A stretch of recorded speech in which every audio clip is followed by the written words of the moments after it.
ये मेरे college time का ही गिटार है। हाँ, आप ज़रा देखेंगे इसको बहुत ही अगर ध्यान से, तो क्या कितने तरीके के इसमें स्ट्रिंग है? 1 2 3 4 5 6, और 6 के 6 स्ट्रिंग जो हैं ये सारे के सारे different area of cross section के हैं। मतलब ये वाला सबसे पतला और ये वाला सबसे मोटा। ठीक है, मैं दोनों को एक बार बजा के दिखाता हूँ। और अभी आप जरा देखना कि सीधा सीधा क्या है, स्ट्रिंग यहाँ फिक्स्ड है और यहाँ पर फिक्स्ड है। फिक्स्ड है ना? तो कहने का मतलब ये दोनों एंड फिक्स्ड स्ट्रिंग है।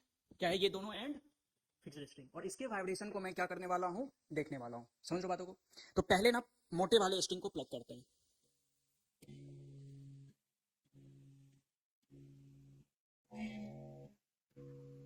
ये समझ आ रहा है आवाज?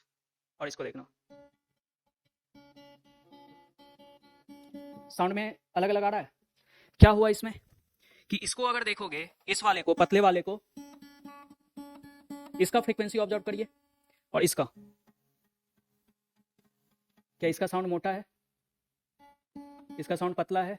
कहने का मतलब जिसका साउंड पतला आ रहा है उसका फ्रीक्वेंसी ज़्यादा होगा। और फ्रीक्वेंसी ज़्यादा होने की वजह भी है, एरिया ऑफ क्रॉस सेक्शन अगर होगा कम, एरिया ऑफ क्रॉस सेक्शन होगा कम तो फ्रीक्वेंसी होगा ज़्यादा। और ज़्यादा फ्रीक्वेंसी मतलब पतला साउंड, ज़्यादा फ्रीक्वेंसी मतलब पतला साउंड। देख रहे हो? अब जरा देखना, आप एक बार में देखोगे ना सबका अलग अलग साउंड आएगा। अरे है कि नहीं? अभी जरा देखना एक चीज। अब होता क्या है कि जो म्यूजिकल इंस्ट्रूमेंट बजाता है वो करता क्या है कि अपने हाथों को, अपने फिंगर को यहां पर प्रेस कर देता है। यहां पर प्रेस करने से हुआ क्या? पहले आप जरा साउंड को सुनो। सुना? अंतर है?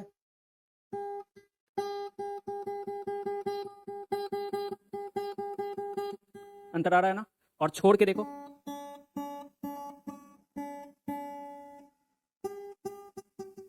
अंतर आ रहा है ना? कहने का मतलब बेसिकली फ्रीक्वेंसी में चेंज आ रहा है। क्यों?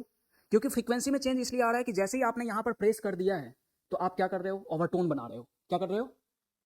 यानी कि कोई भी गिटारिस्ट यहां पर प्रेस करके क्या करना चाहता है, ओवरटोन बनाता है। क्या बनाता है? ओवरटोन, ताकि उसके नोट्स को चेंज कर पाए, वो आवाज को चेंज कर पाए, क्योंकि फ्रीक्वेंसी चेंज हो जाएगा। सही है? फिर उसके बाद वो ऐसे ऐसे करके खिसकाता है ना फ्रेट पे उंगलियों को। कहने का मतलब वो टोन को चेंज करना चाहता है, नोट को चेंज करना चाहता है। और ये सारा कुछ पॉसिबल हो पाता है किसकी वजह से? ये मोड ऑफ वाइब्रेशन की वजह से। तो वो कभी कभी ऐसे करेगा, फिर उसके बाद यहाँ दबा देगा, फिर यहाँ दबा देगा, और फिर वो बजाते रहता है। समझ लो बातों को? कहने का मतलब पूरा पूरा ये गिटार का गेम जो है वो किस चीज से रिलेटेड है? तो vibration of string fixed at both ends. Clear है ना चीजें?